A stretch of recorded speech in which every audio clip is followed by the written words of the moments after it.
Welcome back. It's good to have you back. You're tuned into the South African Morning right here on ANC channel 403. It's good to celebrate and commemorate June 16 with you this morning. Hence, we're having this conversation up next. The ANC National Youth Task Team will be hosting a youth empowerment dialogue. This will be held in Pietermaritzburg later on this afternoon. Now, we understand the ANC President Cyril Ramaphosa will then engage with young people on programs to address challenges such as youth unemployment, which is a crisis in our country. But to talk to us more about this particular dialogue as well as their relevance, we're joined by Nonceba Mhlauli, who's of course the National Convener of the ANC Youth National Task Team. Nonceba, good to have you, as always, right here on the program. Now, you're hosting this dialogue. It's a youth empowerment dialogue. You are empowering youth with information and conversation. Before we get into the event, let's have a frank discussion here. Are you empowered yourselves as an organization? Are you at all influential? Is your voice heard as the youth of the leading party when it comes to issues pertaining to the youth or even the country? And I say this because you are quite vocal, about even the ageism within the national party, the leading party rather, just in terms of, old people still having the old guard leading and allowing more of the young to also take the lead. Good morning, Tumelo. Good morning to your viewers and Happy Youth Day. Firstly, as young people in the organization, we've actually said that we are tired of the state of youth in South Africa, as well as within the organization. Young people are becoming increasingly, and rightfully so, very impatient with the state of affairs within the organization and the state of affairs in our country as a whole, to the extent that we actually said to launch Youth Month, we are not going to have a rally or anything like that. We are going to take it to the streets. We are going to go to the streets. We, as young people, we marched to the National Treasury, where we said, in fact, we believe that the problem, part of the problem that we have as young people in this country who can't find jobs, who don't have support for our businesses and so on and so forth, it actually lies with some of the policies that we've actually introduced or implemented as a government. And we actually marched to the National Treasury. We made some very bold demands. And I do think that those are the kind of things that actually do show that we are a youth league that is trying to rebuild itself.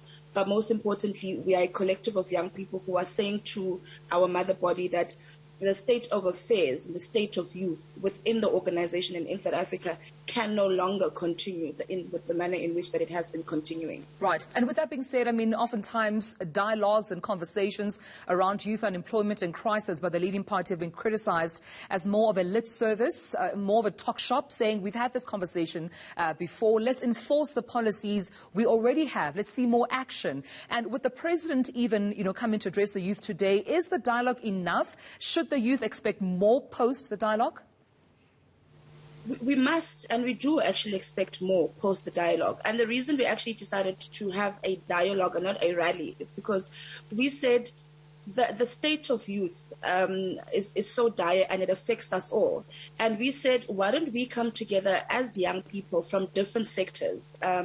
We've invited young people from, the private sector, the public sector, civil society movements, the informal sector. We've really invited a group of young people with different experiences to come together and talk about, the experiences, but most importantly, what solutions, what innovative solutions have they identified that can make a positive contribution to addressing this pandemic? And we've identified it as a pandemic. We've identified the issue of youth unemployment as a pandemic. So we said, instead of us having a rally and singing, and really singing and talking about Hector Peterson on this historic day, which is an important day to commemorate, we said, why don't we come together and talk about the problems that we have as young people, and together come up with innovative solutions to those problems. But most importantly, the reason that we've invited the president of the African National Congress, as well as who's also the president of the country, is precisely because we are expecting him today to tell us very practically how is he and his collective going to ensure that a Nonceba who would have been unemployed today will not be unemployed tomorrow, and Nonceba, who would have struggled to get her business up and running today, will not have the same problem tomorrow. And Nonceba, who faces drug abuse or different social challenges within our community, which really affect young people, will have a different experience tomorrow. Those are the expectations that we have as young people from the president, because we know that the issue of youth unemployment needs everyone on deck. It's not just a government problem; it's a societal problem.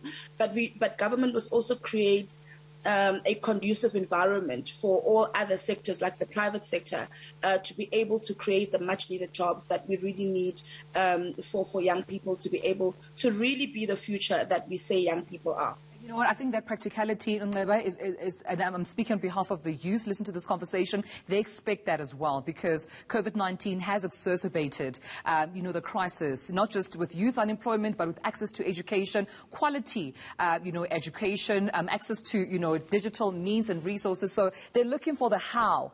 They're looking for, timelines, and hoping that, the ANC president will be able to address those issues. We leave it there, but thank you for your time. ANC National Youth Task Team Convener, that is Nonceba Mhlauli joining us.